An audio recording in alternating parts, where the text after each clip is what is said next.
This is the Greg Bedard Patriots Podcast with Nick Caddles. Let's start looking at the 53-man roster. We're about a month away from training camp. The first day is July 23rd, I believe.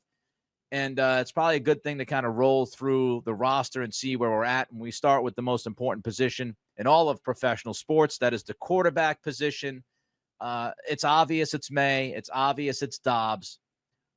Will they carry three? Will they carry two? If they carry three or bring a third guy in, will it be Wooldridge, or do you think they might add somebody else?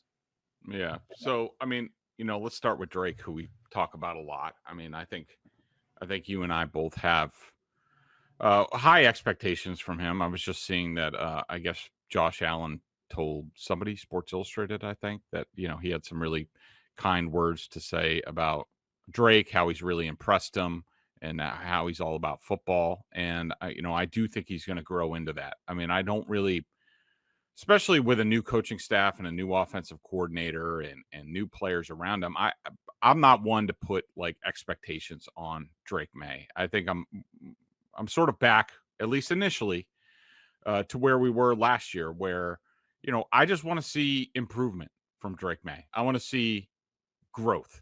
And, we'll see how that comes. I am expecting that. I'm expecting him to take care of the ball better.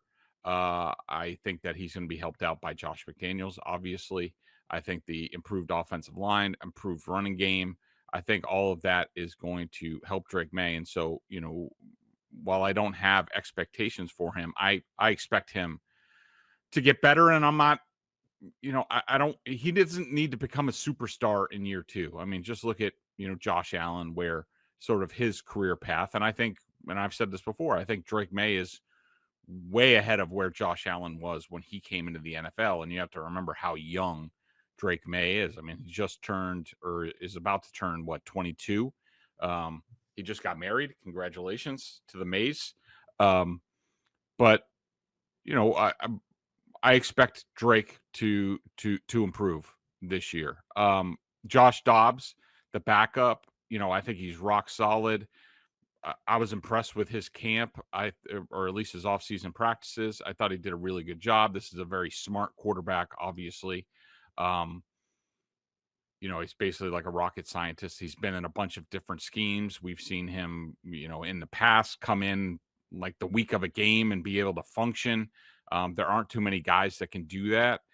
So, I think he's really good.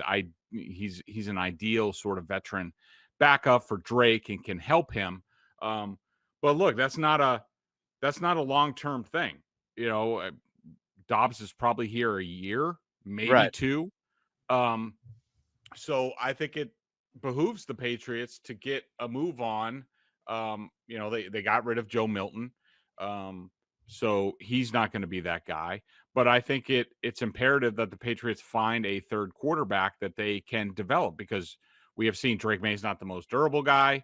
I would say Dobbs isn't the most durable guy either.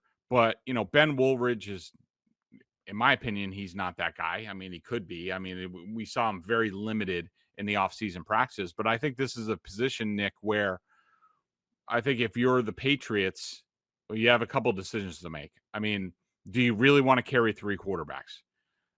If you do, or if the right guy becomes available, where you're like, in the past, our college evaluations were really high on this guy. We had a draftable grade on him. We towards the end of camp, we flip a seventh for him. That guy's going to land on the roster, and you're going to have three quarterbacks. Do you really want to do that? With how young the team is and sort of the young talent that's out there, I do think that there's going to be a roster crunch at the end of the day.